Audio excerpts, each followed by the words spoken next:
We start with breaking news. Ector County Sheriff deputies on the scene of a plane crash just east of Penwell. We're told it happened in the 1600 block of West Murphy at the CMEX plant in Odessa. Local 2's Tyler Westner first on the scene for us tonight, where he says it looks like firefighters now using a ladder to possibly try and retrieve the plane that might be stuck on top of a silo.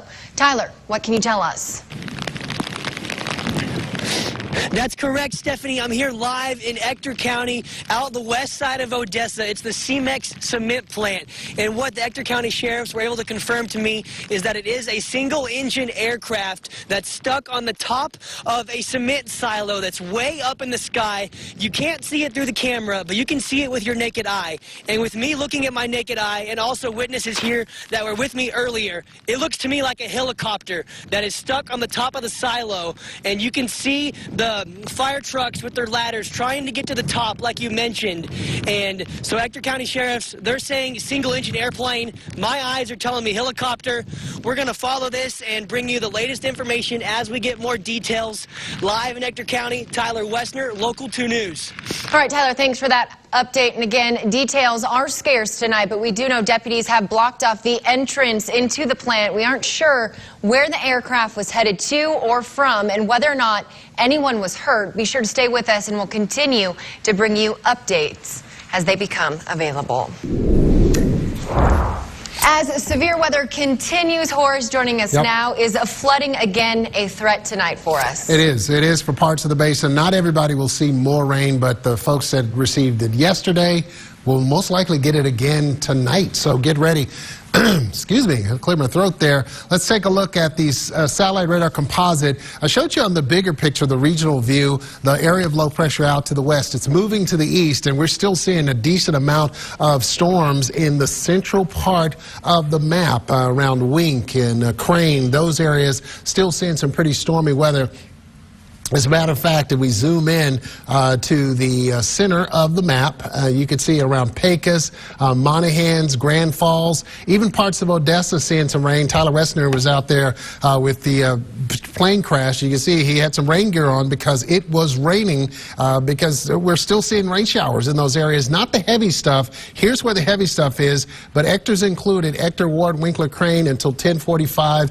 Heavy rain, 60-mile-per-hour winds possible, small hail, about quarter size, and the movement of this storm is to the southeast. So Crane already under severe thunderstorm warning till 10:30, and this next storm right behind it will move right in its path again. So we're looking for more severe weather for those guys overnight tonight. To the north of that, though, Midland, Odessa, not seeing much in the way of rain at all. So we're just kind of looking for a little bit drier period for us. So get ready for additional rainfall in the forecast for tomorrow, as we'll continue to see flash flooding until tomorrow morning. We'll talk more weather later. And the floodgates opened in West Texas earlier this week, but other gates in Midland closing, and they're saving lives. Local 2's Dawn Log caught up with Tall City residents already seeing results with the closed barriers throughout town. Dawn joining us live with more tonight. Dawn? Yes, Stephanie, water rescues are on the rise in parts of the basin, but that's not the case for Midland, thanks to their crossing gates that they installed back in February. Early this week, storms swept through the basin, bringing flooding along with it, making roadways not only dangerous but deadly. When it rains here in West Texas, our roads carry that rain. This time last year, Tall City authorities made 4 water rescues due to flooding, and Midland officials say these gates, the reason why that number sliced in half. We think that the gates are very much so contributing to the number of high water rescues that we're no longer having to make. And Midlanders couldn't agree more.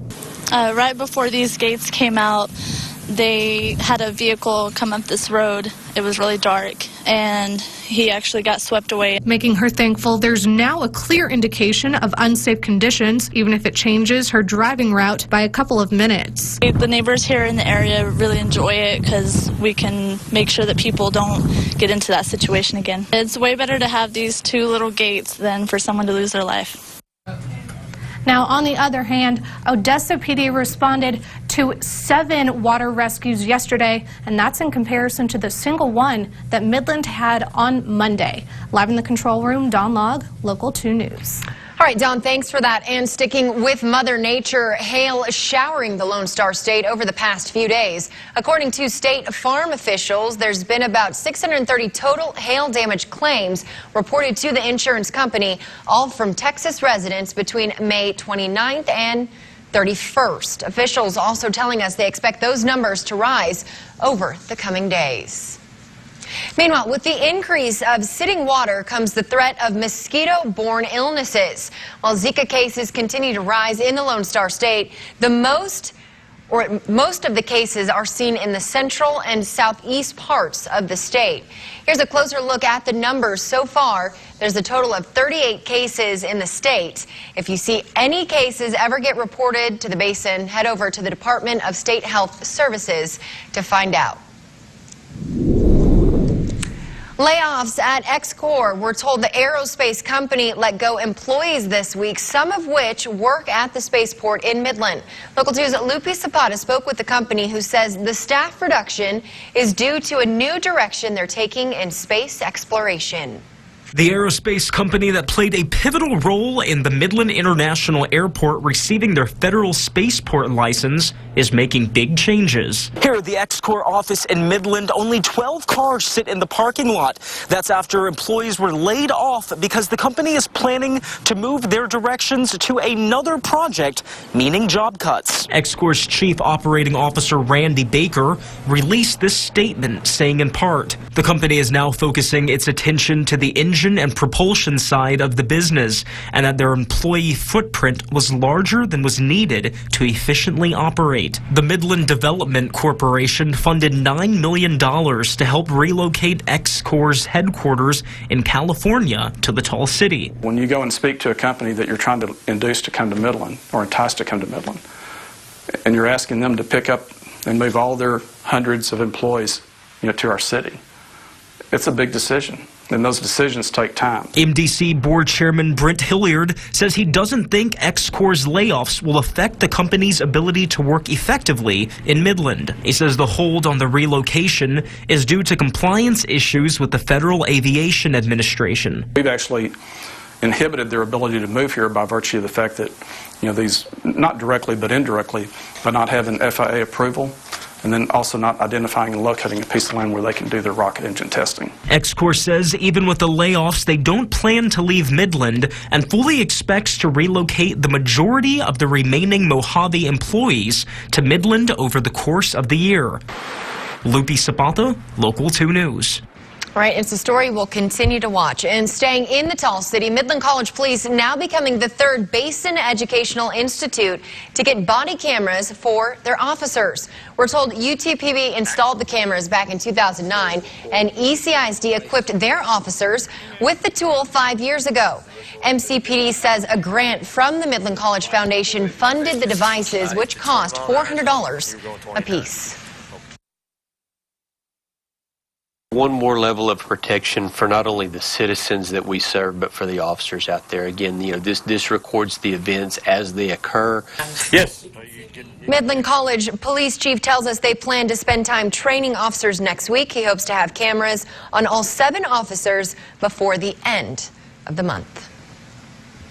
A multi-million-dollar project put on hold in Pecos. You might remember a splash park and ball field expected to open this summer.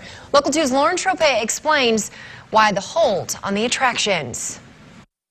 We have those city pools, and it gets crowded every year, and some people can't even go swimming, and we have got to go all the way to Baton-Rouge and go swimming. Take a look at what was the future site of a $4 million splash park and a $4.5 million ball field. I would be excited because we never had nothing here in Pecos that big, and none of the kids have nothing to do. Meet Pecos resident Sarah Osborne and her 4-year-old daughter Charlotte. They were hopeful the attractions would open this summer. The city planning to use hot funds from the hotel occupancy tax. But there's one problem. We have to have proof that we are putting in as much heads and beds as the cost of each project. Pecos Mayor Vanetta Seals says council hesitant to move forward because costs could fall back on residents if the following doesn't happen. One complete hotel would have to be rented every single week for the next 15 years. And I just don't know that we can prove or positively say that we're going to do that. But despite a possible water rate raise for residents, Osborne all in and hopes others feel the same way. We need something here in town to do instead of all these stripes that they're building. And they build a water park for the kids. Reporting in Pecos, Lauren Tropea, Local 2 News. Now, City Council is considering placing the projects on the ballot and letting the residents decide if these attractions, are something they want.